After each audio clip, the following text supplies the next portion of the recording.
انہوں نے قلعہ بند کر کے لڑائی شروع کر دی۔ مسلمانوں نے قلعے کو بار بار توڑنے کی کوشش کی، اس پر بار بار حملہ کیا، لیکن قلعہ فتح نہیں ہوا۔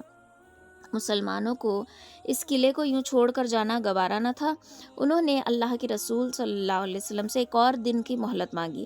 اجازت ملی تو دوسرے دن بھی بڑے زور سے حملہ کیا، مگر کامیابی ابھی بہت دور تھی۔ اب مسلمانوں نے عرض کیا کہ اللہ کے رسول صلی اللہ علیہ وسلم ان کے حق میں بد دعا کیجیے۔ برکت والے لب ہلے تو لفظ یہ نکلے کہ اے اللہ، ثقیف کو ہدایت نصیب کر اور ان کو اسلام کے آستانے پر لا۔ بد دعا کرنے کے لیے کہا تو نبی علیہ الصلوۃ والسلام نے یہ دعا مانگی کہ ان کو اسلام کے آستانے پر لا اور ان کے لیے ہدایت نصیب فرما۔ دعا کا تیر ایسا چلا کہ 2 سال بھی گزرے نہیں تھے کہ ثقیف کے لوگ خود چل کر نبی علیہ الصلوۃ والسلام پاس آئے اور سب کے سب مسلمان ہو گئے، سب نے کلمہ پڑھا اور اسلام کو قبول کر لیا۔ یہ نبی علیہ الصلوۃ والسلام کی دعا کا اثر تھا۔ تو یہاں اس میں 2 پوائنٹس نوٹ کرنے کے ہیں۔ ایک تو یہ کہ جب ہم میدان جنگ میں اتر جائیں تو ہمت سے لڑنا ہے، چاہے کچھ بھی ہو جائے، ٹھیک ہے۔ اب ہماری زندگی میں بھی روزانہ کوئی نہ کوئی جنگ لگے رہتی ہے۔ ہر ایک انسان اپنے آپ میں کوئی جنگ لڑ رہا ہوتا ہے، کوئی اپنے آپ سے لڑ رہا ہے، کوئی اپنے اطراف کے لوگوں سے لڑ رہا ہوتا ہے، کوئی اپنے نفس سے لڑ رہا ہوتا ہے۔ تو ایک جنگ میں ہر شخص مبتلا ہے، میں، آپ، ہم سب۔ تو یہاں پر یہ چیز ہمیں دیکھنے کو ملتی ہے کہ اپنے اس جنگ لڑنے میں نا اپنے آپ کو ہمیشہ جوش میں رکھنا ہے۔ ایسا نہیں ہونا کہ حالات تھوڑے ادھر ادھر ہوئے تو ہم پلٹ کر بھاگنے لگے۔ ہماری زندگی بھی ایسی ہے، اللہ تعالیٰ نے ہمیں دنیا میں بھیج دیا ہے، آخرت ہمارا مقام ہے، ٹھیک ہے۔ آخرت کی تیاری کے لیے ہم کو دنیا میں بھیجا گیا ہے۔ تو اب ہم اس دنیا کے میدان جنگ میں پھینک دیے گئے ہیں، یا تو لڑنا ہے یا تو مرنا ہے، پیٹھ دکھا کر واپس نہیں پلٹنا۔ اور یہی ایک مسلمان کی شان ہوتی ہے، چاہے حالات جو بھی ہوں، لائف میں جتنے بھی اپ اینڈ ڈاؤن آئے، ہمیشہ اپنے آپ کو اس کے لیے تیار رکھنا۔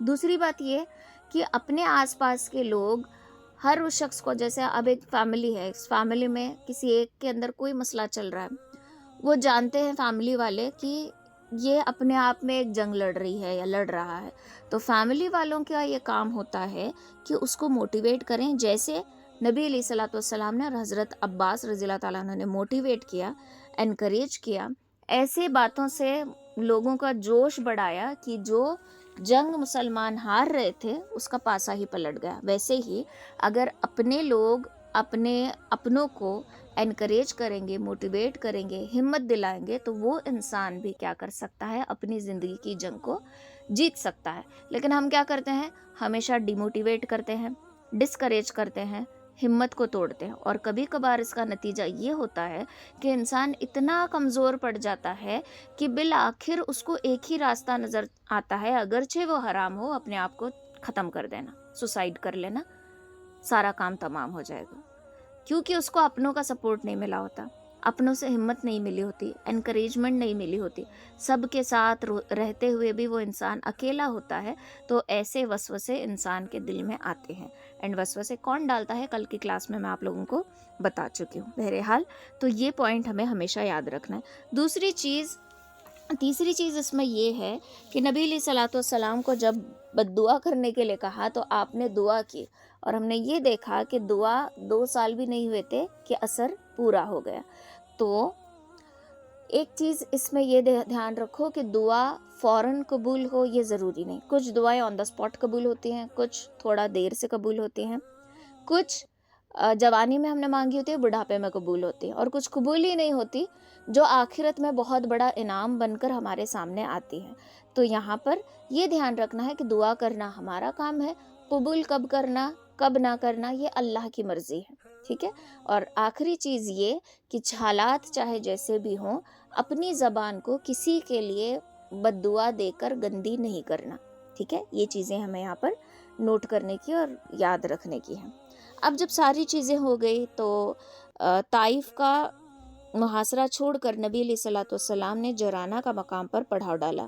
لڑائی کے دوران جو بھی سامان ہاتھ آیا تھا وہ بہت زیادہ تھا، جیسے کہ 6,000 قیدی تھے، 24,000 اونٹ تھے، 40,000 بکریاں اور 4,000 اوقیاں۔ اوقیاں مطلب عرب کا ایک میجرمنٹ کا یہ ہے، چاندی کی اوقیاں تھی، ٹھیک ہے. تو رحم دیکھو نبی علیہ الصلوۃ والسلام کا کہ آپ قیدیوں کو لے کر انتظار میں بیٹھے رہے کہ ان کے عزیز آ کر ان کو ان کا جو بھی ٹیکس ہے، جو بھی ان کا فدیہ ہے، وہ دے کر ان کو یہاں سے لے کر جائیں گے. نبی علیہ الصلوۃ والسلام خود قیدیوں کو لے کر بیٹھے تھے کہ ان کے گھر والے آ کر ان کو چھڑا کر لے جائیں گے. لیکن کئی دن گزر گئے اور کوئی نہیں آیا. تب لوٹ کا مال اس کو الگ الگ، مطلب جو بھی جنگ میں مال ہاتھ آیا تھا نا، اس کو 5 حصوں میں تقسیم کیا. 4 حصے سپاہیوں میں بٹ گئے اور 5واں حصہ غریب مسکینوں اور اسلام کے دوسرے ضروری کاموں کے لیے نبی علیہ الصلوۃ والسلام کے پاس رہا. تو جس نے دشمنوں میں سے قیدیوں کو پکڑا ہے، وہی انسان قیدیوں کے رہائی کے لیے انتظار کر رہا ہو. ایسا بہت تعجب کی بات ہوتی ہے کہ نبی علیہ الصلوۃ والسلام کا دل کتنا رحم دل والا ہوگا، کتنا رحم آپ کے اندر ہوگا، آپ کتنے مطلب کیا بولتے ہیں، کتنی کائنڈنس آپ کے اندر ہوگی کہ قیدیوں کو لے کر خود انتظار کر رہے تھے کہ ان کے عزیز ان کے اپنے آ کر ان کو چھڑا کر لے جائیں گے. آپ صلی اللہ علیہ وسلم نے مکہ اور اطراف مکہ کے بہت سے نو مسلم رئیسوں کو جو بھی اسلام لائے تھے، ان کی تسلی اور اطمینانی کی خاطر اس لڑائی کے لوٹ کے مال کا بہت سارا حصہ اور سامان عنایت فرمایا. کچھ انصاری نوجوانوں کو جو حضور صلی اللہ علیہ وسلم کی خاص بخشش کے بعد سے واقف نہ تھے، یہ غلط فہمی ہوئی کہ حضور صلی اللہ علیہ وسلم نے قریش کو انعام دیا اور ہم کو محروم رکھا. اب یہاں پر تھوڑی سی مس انڈرسٹینڈنگ ہو گئی. جو نئے نئے انصاری صحابی تھے، جو ابھی آپ صلی اللہ علیہ وسلم کو اتنی گہرائی سے نہیں جانتے تھے، ان لوگوں کو یہ مس انڈرسٹینڈنگ ہوئی کہ نبی علیہ الصلوۃ والسلام نے قریش والوں کو زیادہ دیا اور ہم کو کچھ نہیں دیا. حالانکہ لڑائی کا اصلی زور تو ہم نے ہی سنبھالا تھا اور اب تک ہماری تلواروں سے قریش کے خون کے قطرے بھی ٹپکتے ہیں. بعض نوجوان انصار بول اٹھے کہ مشکل کے وقت ہماری یاد ہوتی ہے اور انعام اوروں کو ملتا ہے. نبی علیہ الصلوۃ والسلام نے یہ چرچے سنے تو انصار کو ایک خیمے میں الگ بلا کر پوچھا، کیا تم نے ایسا کہا ہے؟ عرض ہوا کہ اے اللہ کے رسول صلی اللہ علیہ وسلم، ہمارے بڑوں میں سے کسی نے کہا ہے. ہم نے نہیں کہا، دوسروں نے کسی نے کہا ہے. البتہ بعض نوجوانوں کے منہ سے یہ فکرے نکلے تھے. یہ دریافت فرما لینے کے بعد آپ نے ان کے سامنے وہ تقریر فرمائی جس کا ہر فقرہ اثر میں ڈوبا ہوا تھا. فرمایا، کیا یہ سچ نہیں کہ تم پہلے راہ سے ہٹے تھے تو اللہ نے میرے ذریعے تم کو سیدھا راستہ دکھایا؟ تم بکھرے ہوئے تھے، اللہ نے میرے ذریعے تم کو ایک کر دیا. تم مفلس تھے تو اللہ نے میرے ذریعے تم کو دولت مند بنایا. آپ صلی اللہ علیہ وسلم یہ فرماتے جاتے اور ہر ایک لفظ پر ہر انصار کہتے جاتا، اللہ اور اس کے رسول کا احسان سب سے بڑھ کر ہے. آپ نے فرمایا، نہیں، تم یہ جواب دے سکتے ہو کہ اے محمد صلی اللہ علیہ وسلم، تجھ کو جب لوگوں نے جھٹلایا تو ہم نے تجھ کو سچا مانا، تجھ کو جب لوگوں نے چھوڑ دیا تو ہم نے تیرا ساتھ دیا. تو مفلس آیا تھا تو ہم نے تیری ہر طریقے سے مدد کی. یہ کہہ کر آپ نے فرمایا، تم یہ جواب دیتے جاؤ اور میں یہ کہتا جاؤں گا کہ تم سچ کہتے ہو. لیکن اے انصاریوں، کیا تم کو یہ پسند نہیں کہ لوگ اونٹ اور بکریاں لے کر جائیں اور تم محمد کو اپنے ساتھ اپنے گھر لے کر جاؤ؟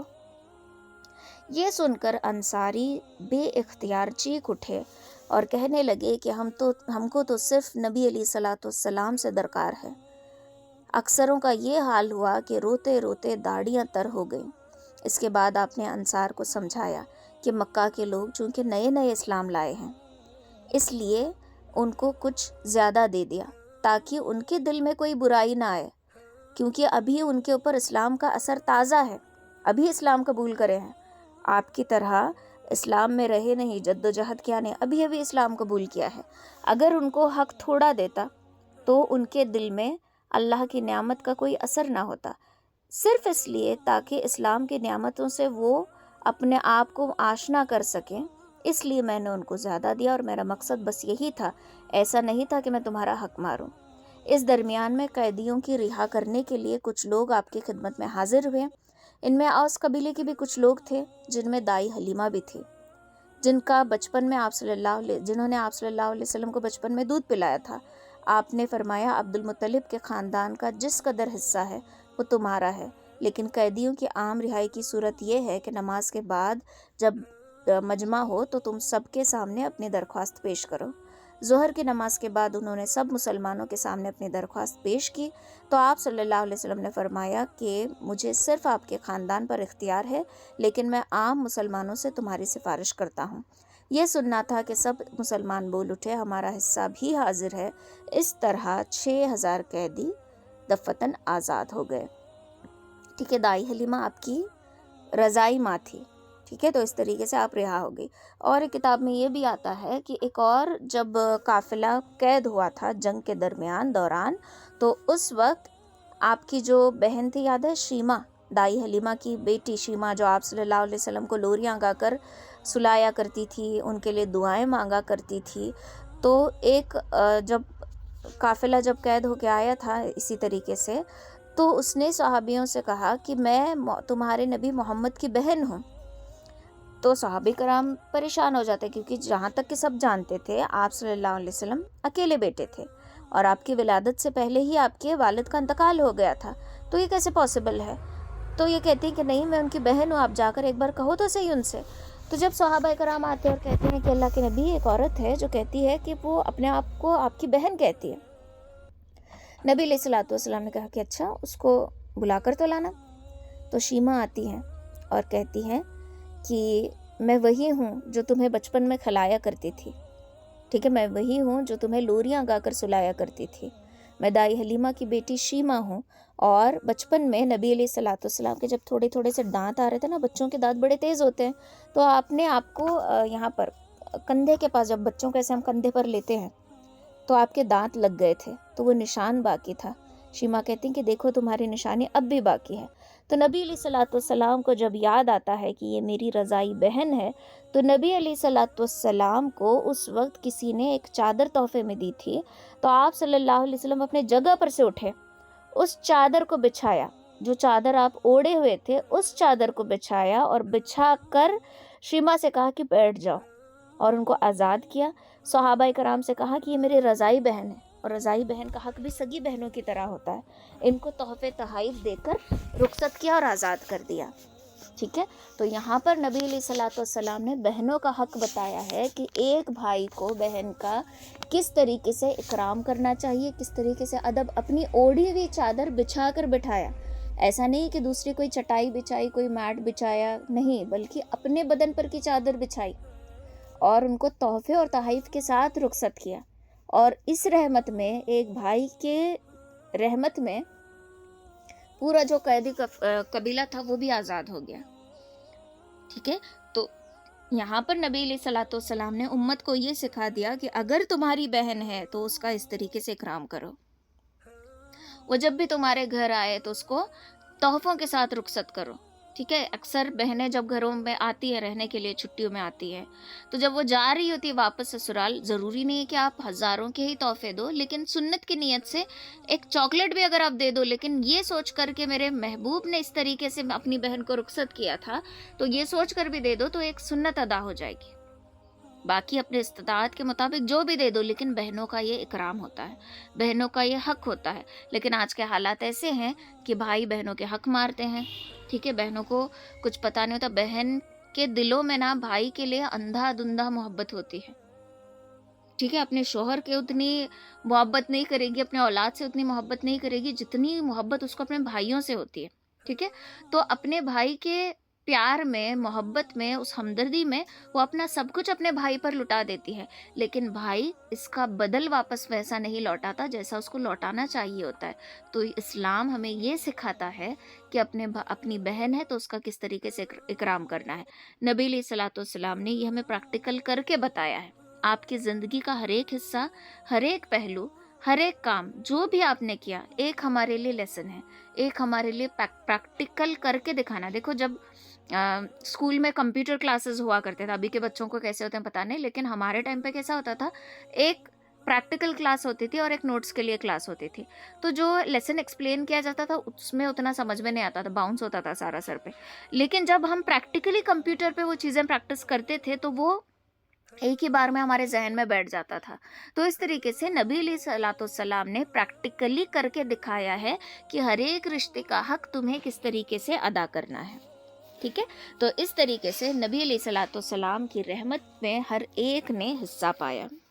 اب یہ وقت ڈھل گیا تھا کہ ایک زمانہ یہ بھی آیا کہ ایک زمانے میں شام اور مصر کے ملک عیسائی رومیوں کے ہاتھ میں تھا، جن کا پایا تخت قسطنطنیہ تھا۔ شام کی حدیں حجاز سے ملی ہوئی تھیں۔ حجاز میں اسلام کی نئی قوت کا حال سن کر رومیوں میں کھلبلی مچی ہوئی تھی۔ حجاز اور شام کی سرحد پر تبوک نام کا ایک مقام ہے۔ اس کے آس پاس کچھ عرب سردار جو عیسائی ہو گئے تھے رومیوں کی ماتحت میں حکومت کر رہے تھے۔ ان عرب سرداروں میں غسانی خاندان کے عرب سب میں طاقتور تھے اور وہی رومیوں کی طرف سے کام پر مطمئن تھے۔ دم بدم مدینے میں یہ خبر پھیلی کہ غسانی مدینے میں چڑھائی کی فکریں کر رہے ہیں، تیاری کر رہے ہیں۔ شام کے نتبی سوداگروں نے آ کر بیان کیا کہ رومیوں میں شام میں بھاری فوج جمع کر لی ہے جو ہر طرح کے سامان کے ساتھ تیار ہے اور وہ حملہ کرنے والے ہیں۔ نبی علیہ الصلوۃ والسلام نے یہ خبریں سن کر مسلمان غازیوں کو بھی تیاری کا حکم دیا۔ اتفاق یہ کہ سخت گرمیوں کا زمانہ تھا، ملک میں قحط کا اثر بھی تھا۔ منافق جو دل سے مسلمان نہ تھے، ان کے یہ بڑی آزمائش کا وقت تھا۔ وہ لڑائی سے جی چراتے تھے اور دوسروں کو بھی روکتے تھے، مگر پرجوش مسلمانوں کے لیے ان کے اطمینان کی تازگی کا نیا موقع تھا اور یہ اس موقع کو اپنے ہاتھ سے جانے نہیں دیتے تھے۔ ہر ایک موقع جو بھی آتا تھا اسلام کے لیے کچھ کرنے کا موقع ہے تو اس کو اپنے ہاتھ سے جانے یہ کبھی نہیں دیتے تھے، تو اس موقع کو بھی انہوں نے ہاتھ سے جانے نہیں دیا۔ اب عرب کے چند قبیلوں کا سامنا نہیں تھا بلکہ دنیا کی ایک بڑی سلطنت کا مقابلہ تھا۔ دولت مند صحابیوں نے بڑی بڑی رقمیں پیش کی۔ چونکہ سفر دور کا تھا اور سواریوں کا انتظام تھوڑا تھا، اس لیے بعض معذور مسلمان رو رو کر عرض کرتے رہے کہ آپ صلی اللہ علیہ وسلم سفر کا سامان مہیا فرما دے تو ساتھ چلنے کی سعادت ہمیں بھی ملے۔ یہ دیکھ کر حضرت عثمان رضی اللہ تعالیٰ عنہ نے فوج کے لیے 300 اونٹ پیش کیے اور آپ صلی اللہ علیہ وسلم نے ان کو دل سے دعا دی۔ آپ صلی اللہ علیہ وسلم جب مدینہ سے باہر جاتے تھے تو کسی نہ کسی کو شہر کا حاکم بنا کر جاتے تھے، تو اس بار آپ صلی اللہ علیہ وسلم کی ازواج مطہرات کی اس دفعہ ساتھ نہیں جا رہی تھی، اس لیے کسی عزیز خاص کو چھوڑ کر جانا مناسب تھا، تو آپ نے حضرت علی رضی اللہ تعالیٰ عنہ کو یہاں پر حاکم بنایا۔ حضرت علی نے کہا کہ اللہ کے رسول، آپ مجھے بچوں اور عورتوں میں چھوڑ جاتے ہیں۔ ارشاد ہوا، کیا تمہیں یہ پسند نہیں کہ تم کو مجھ سے وہ نسبت ہو جو ہارون علیہ السلام کو موسیٰ علیہ السلام سے تھی؟ آپ نے ارشاد فرمایا تو حضرت علی کہنے لگے کہ یہ تو میرے لیے بہت فخر کی بات ہے، میں یہاں پر ضرور حاکم بنوں گا۔ غرض آپ 30,000 کی فوج کے ساتھ، دیکھو شروع بدر کی جنگ 300 کی فوج تھی لیکن اب 30,000 کی فوج کے ساتھ مدینہ سے نکلے جس میں 10,000 سوار تھے۔ تبوک پہنچ کر معلوم ہوا کہ رومیوں نے حملے کا کوئی ارادہ نہیں کیا تھا، یہ بس ایسی ہی اڑتی خبر تھی، لیکن غسانی کے جو رئیس تھے نا، وہ دوڑ دھوپ ضرور کر رہے تھے اسلام کو نقصان پہنچانے کے لیے۔ تو آپ صلی اللہ علیہ وسلم نے تبوک میں 20 دن قیام کیا۔ اس قیام کا اثر یہ ہوا کہ 30,000 مسلمانوں کی یہ پاکیزہ جماعت جو ظاہر میں سپاہی اور حقیقت میں عاشق الہی تھی، آس پاس کے شہروں میں جا کر اپنا اثر ڈالنے لگے، ٹھیک ہے، اور اپنا کہیں بھی جاتے تھے تو دین کی بات کر کے اثر ڈالے بغیر واپس نہیں آ رہے تھے۔ تو 20 دن انہوں نے یہاں پر بھی دین کا کام کیا۔ اسلام میں اگلے پیغمبروں کی امتوں کے ساتھ یہ رعایت رکھی گئی ہے کہ وہ اگر تھوڑا سا محصول، تھوڑا سا ٹیکس دے کر مسلمانوں کے رعایا بن جائیں تو مسلمان ان کی ہر طریقے سے حفاظت کی ذمہ داری اٹھائیں گے، ٹھیک ہے۔ اس محصول کو قرآن کریم میں جزیہ کہا جاتا ہے، جزیہ دینا، ٹیکس دینا، اوکے۔ سمجھو اب ہم ایک مسلم کنٹری میں رہ رہے ہیں، ٹھیک ہے، تو وہاں پر ہم ان کے ریلیجن میں نہیں جانا چاہتے، ایگزامپل دے رہی ہوں میں، ہم اس ریلیجن میں نہیں جانا چاہتے، تو ہمیں جب اس کنٹری میں رہنا ہے تو ہمیں کچھ ٹیکس دینا پڑے گا جس کو جزیہ کہتے ہیں، اور ہماری ہر ایک تکلیف، ہر ایک پرابلم کا سلیوشن مسلمان ہی نکالیں گے۔ ایسا نہیں کہ ہم ان کے ریلیجن میں نہیں ہیں تو ہماری مدد نہیں ہوگی، ایسا نہیں، بلکہ مسلمان ہی ہر چیز کی ذمہ داری لیں گے، فقط کرنا اتنا ہے کہ ان کو ٹیکس دینا ہے جس کو جزیہ کہتے ہیں، اوکے۔ تو یہ پہلا موقع تھا کہ کوئی غیر مسلم قوم مسلمانوں کی حکومت میں آتی ہے، تو آئلہ خریج عقبہ کے پاس عربوں کی ایک چھوٹی سی ریاست تھی، اس کے رئیس یونہا نے خدمت نبوی میں آ کر جزیہ دے کر مسلمانوں کی حفاظت میں رہنا منظور کیا۔ جربہ اور عزوروں کی عیسائی عربوں نے بھی جزیہ دے کر مسلمانوں سے صلح کر لی۔ دمشق کے 5 منزل ادھر ہی دو متائے جندال میں ایک عرب سردار عقیدار نامی تھا جو قیصر رومی کے اثر میں تھا، تو مسلمانوں نے 400 سواروں کے ساتھ اس پر حملہ کیا اور اس کو پکڑ کر خدمت نبوی میں لے کر آئے۔ اس نے اس شرط پر رہائی پائی کہ وہ مدینہ آ کر صلح کی شرطیں پیش کرے گا، چنانچہ وہ اپنے بھائی کے ساتھ مدینہ آیا اور امن پائی۔ تبوک کا سفر اس حیثیت کے ساتھ رہا کہ عرب کے باہر کی 2 سب سے بڑی طاقتوں میں سے ایک کا سر ٹکرانے کی سب سے پہلی کامیاب کوشش تھی۔ یہ بہت اہم کام تھا، اس لیے نبی علیہ الصلوۃ والسلام کی بخیر اور عافیت سے واپسی پر مسلمانوں نے بڑی خوشی منائی۔ مدینہ کے لوگ شوق کے عالم میں اتنے خوش تھے کہ نبی علیہ الصلوۃ والسلام کے آنے کے لیے پھر سے اسی طریقے سے جس طریقے سے آپ صلی اللہ علیہ وسلم شروع میں پہلی مرتبہ مدینہ آ رہے تھے تو کیسے راستوں کو سجایا ہوا تھا، ویسے ہی اس بار بھی راستوں کے کنارے کھڑے رہے، اور اس بار بھی لڑکیاں گیت گانے لگیں، طلع البدر علینا من ثنیات الوداع وجب الشکر علینا ما دعا للہ داعی، کہ ہم پر چاند نکل آیا وادی کی گھاٹیوں سے، اللہ کا شکر ہے اس وقت کہ ہم پر فرض ہے جب تک دنیا میں خدا کا کوئی پکارنے والا باقی ہے۔ تو اس طریقے سے نبی علیہ الصلوۃ والسلام مسلمانوں کے ساتھ ایک بڑی جو فوج تھی، بڑی طاقت تھی، اس کا سامنا کر کے واپس آ چکے تھے۔ اب اسلام کی دعوت شروع ہو کر 22 ایئرس ہو چکے تھے، 22 سال ہو گئے۔ 22 سال کی لگاتار کوششوں سے اب عرب کا ذرہ ذرہ اسلام کے نور سے چمک رہا تھا۔ لا الہ الا اللہ کی آوازیں اس کی ہر ایک گھاٹی سے گونج رہی تھی۔ یمن کے سرحد سے لے کر شام کی سرحد تک اب اسلام کی حکومت تھی، اور اللہ کا گھر اب توحید کا مرکز بن چکا تھا۔ اب وقت آیا تھا کہ اسلام کے وہ مذہبی دربار جو حج کے نام سے مشہور ہیں، اللہ کے بتائے حضرت ابراہیم علیہ السلام کے بنائے ہوئے دستور کے مطابق آراستہ ہوں۔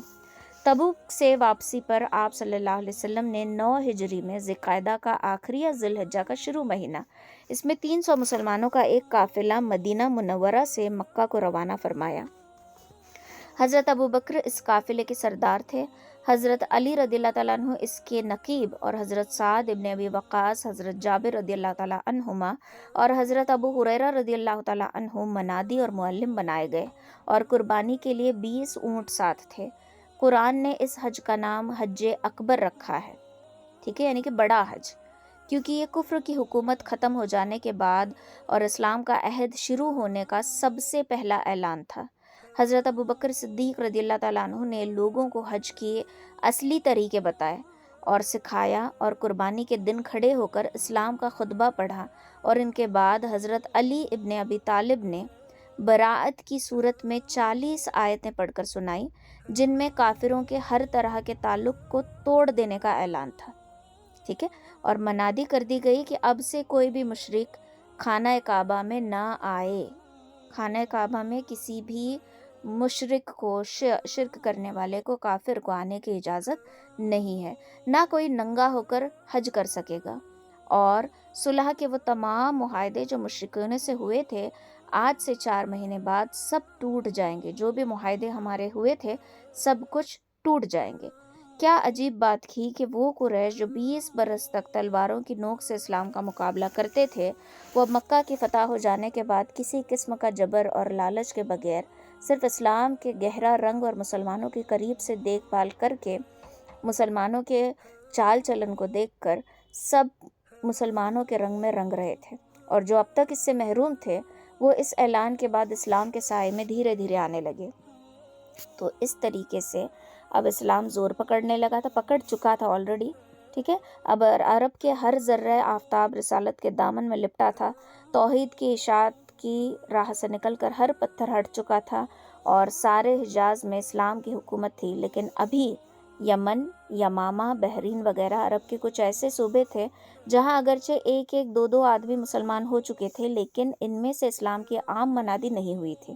کچھ لوگ مسلمان ہوئے تھے، سب کے سب مسلمان نہیں ہوئے تھے۔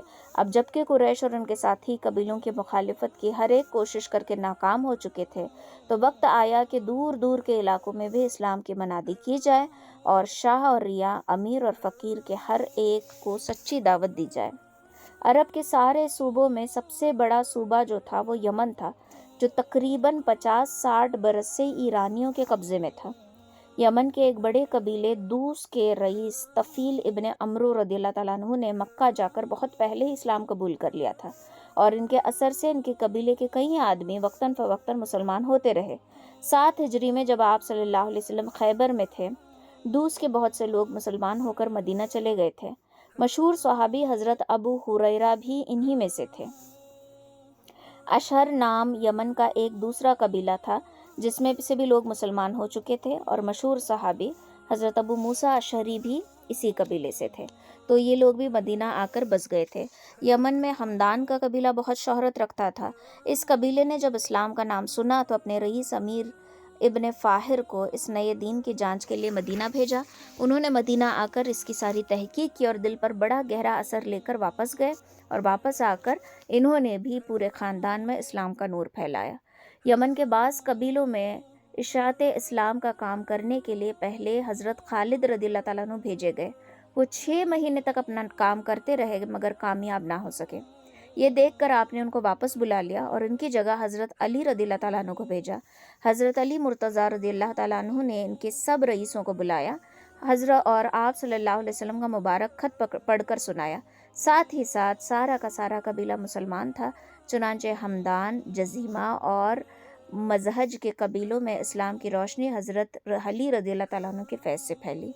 یمن کے دوسرے شہروں میں بھی اسلام کی دعوت پھیلانے کے لیے سارے ایک صحابی کو چن لیا گیا۔ ٹھیک ہے، یمن کا پایا تخت جہاں پر سنا نام، آپ نے اگر کلاسز اٹینڈ کی ہو تو اگر آپ کو یاد ہو تو سورہ فیل کی تفسیر میں نے بتایا تھا کہ ابرہہ کا جب خاتمہ ہوا تو سنا کے مقام پر اس کی پوری لاش پوٹلی کی طرح سڑ گل کر پڑی ہوئی تھی، جو مقام سنا کا تھا، تو یہ یمن کا پایا تخت تھا۔ تو حضرت خالد ابن سعید کی کوشش کامیاب ہوئی، اور طائے کے قبیلے نے اسلام لانے سے پہلے یہ لوگ عیسائی تھے، یہ بھی مسلمان ہو گئے۔ اس وقت حاتم طائی کا بیٹا عدی اس قبیلے کا سردار تھا۔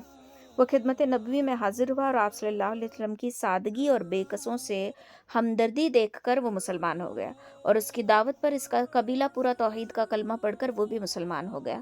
حضرت ابو موسیٰ اشعری نے عدن اور زبیر میں، اور حضرت معاذ ابن جبل نے جند میں جا کر اسلام کا پیغام پہنچایا۔ جریر ابن عبداللہ بجلی نے حمیر کے شہروں میں اسلام پھیلایا۔ مہاجر ابن ابی امیہ ایک صحابی یمن کے ایک شہزادے حارث ابن عبد کلال کو اسلام کے حلقے میں لائے، اور وبر رضی اللہ تعالیٰ عنہ بن یخلاص صحابی نے یمن کی ایرانی نسل کے جو لوگ تھے ان کو یمن میں بس گئے تھے، ان کو اسلام کی خوشخبری سنائی، وہ سارے لوگ مسلمان ہو گئے۔ یوں کرتے کرتے دھیرے دھیرے دھیرے ہر جگہ اسلام پھیلتا گیا۔ بحرین میں بھی ایک مقام ہے جو عصا تھا، جس میں عبد القیس کا قبیلہ تھا، یہاں بہت پہلے سے اسلام پہنچ چکا تھا۔ مدینے کے بعد جمعے کی نماز سب سے پہلے یہی لوگوں نے ادا کی تھی۔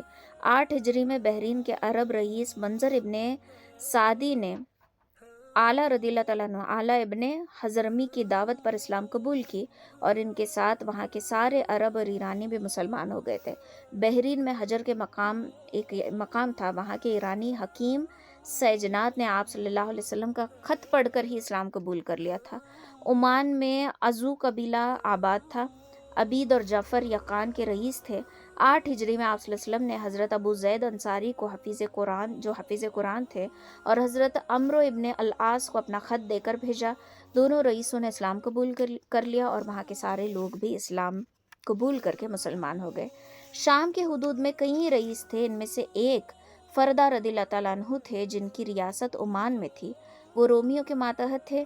وہ اسلام سے آشنا ہو کر مسلمان ہو گئے تھے، لیکن رومیوں نے ان کو پکڑ لیا اور ان کے مسلمان ہونے کی وجہ سے ان کو سولی پر لٹکا دیا۔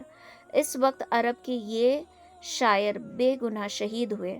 ان کے زبان سے ایک ہی بات نکلی تھی، مسلمان سرداروں کو میرا پیغام پہنچا دو کہ میرے تن، من اور میری آبرو سب اللہ کے نام پر نثار ہو گئی۔ غرض ان کی کوشش سے اس طرح اسلام عرب کے ہر ایک گوشے میں پھیل چکا تھا، اور اب وقت آیا کہ عرب میں کوئی بھی مشرک باقی نہیں رہا۔ تو اس طریقے سے پورا عرب جو ہے فتح ہو گیا، اب کوئی بھی مشرک باقی نہیں رہا تھا. اب یہاں سے جو ہے دین کی تکمیل اور اسلام کے نظام کی تیاری ہونے لگی، جیسے کہ نماز کا ایک صحیح ترتیب دی گئی، نماز کی، زکوٰۃ کی، ہم اور سارے جو فرائض ہیں، حج کرنا، روزہ رکھنا، ان تمام کو ادا کرنے کے سارے فریضے بتائے گئے صحیح طریقے سے، سب کچھ ہو گیا. اور پھر وقت آیا نبی علیہ الصلوۃ والسلام کے آخری حج کا. تو انشاءاللہ اس کو ان ڈیٹیل ہم، بدن پہ رونگٹے کھڑے ہو گئے بولتے ہوئے، تو اس کو انشاءاللہ ہم سیٹرڈے کے دن کور کر لیں گے. اور یہاں پر ہماری کلاس جو ہے یہ سیٹرڈے شاید لاسٹ کلاس رہے گی، تھوڑا کلاس لمبی کریں گے لاسٹ سیٹرڈے کے دن، یا پھر اگر وقت نہیں ہوا 1 گھنٹے سے زیادہ ہو گیا تو پھر انشاءاللہ ویڈنسڈے کے دن کمپلیٹ مکمل کر کے آخر دعا کر لیں گے، کیونکہ ہمارے سیرت کا پورا کورس جو ہے وہ کمپلیٹ ہو جائے گا الحمدللہ. اور جیسے کہ میں نے آپ لوگوں کو بتایا تھا، میں اس کے آپ کو امپورٹنٹ نوٹس دے دوں گی، اور جو کوئی ایگزام میں پارٹیسپیٹ کرنا چاہتا ہے اپنا نام لکھوا دینا، اور ایمانداری سے آپ کو ٹیسٹ دینی ہے. First prize, second prize and third prize رہے گا. اور آپ کے، اگر آپ یہیں پہ رہتے ہو تو آپ کے گھروں تک آپ کا پرائز پہنچایا جائے گا. اگر آپ آؤٹ آف بیلگام ہو تو آپ کو آپ کے پرائزز جو ہیں وہ پوسٹ کر دیے جائیں گے. اس میں مقصد کلیئر کر دوں، پلیز غلط کوئی تہمت مت لگانا میرے اوپر، کیونکہ ایسے میں بچوں کو بھی گفٹس وغیرہ دیتی ہوں تو یہ بات آتی ہے کہ کیا بولتے ہیں فیمس ہونے کے لیے کیا جا رہا ہے. ایسا کچھ نہیں ہے. جب غیر دین میں کھینچنے، اپنے مذہب میں کھینچنے کے لیے ساری چیزیں کر سکتے ہیں، پیسے لگا سکتے ہیں، تو ہم بھی پرائزز دے کر، انعامات دے کر اپنی امت کو اکٹھا کر سکتے ہیں. مقصد صرف یہی ہے. اس میں نعوذ باللہ، اللہ معاف کرے اگر کہیں بھی ذرا بھی میرے دل میں قطرے برابر بھی ہو تو ایسا بالکل بھی نہیں کہ مجھے فیمس ہونے کے لیے کرنا ہے، ایسا بالکل بھی نہیں. تو پلیز ایسا بولنا بھی مت اور سوچنا بھی مت کہ یہ چیز ہے. میں بس یہ چاہتی ہوں کہ کسی نہ کسی طریقے سے ہمارے اندر دین کا شوق پیدا ہو اور ہم دین سے جڑے رہیں، ایسے یا ویسے. اوکے، تو یہ پرائزز ڈسٹریبیوٹ ہوں گے، صرف 3 لوگ سلیکٹ ہوں گے. تو آپ کو نوٹس میں دے دوں گی. اس کے ایگزام کی ڈیٹ ابھی رمضان میں تو نہیں رہے گی، انشاءاللہ جب بھی رہے گی میں آپ لوگوں کو اپڈیٹ کر دوں گی. تو آپ اچھے سے ریویژن کر کے اس کے لیے پریپیئر رہنا. اوکے.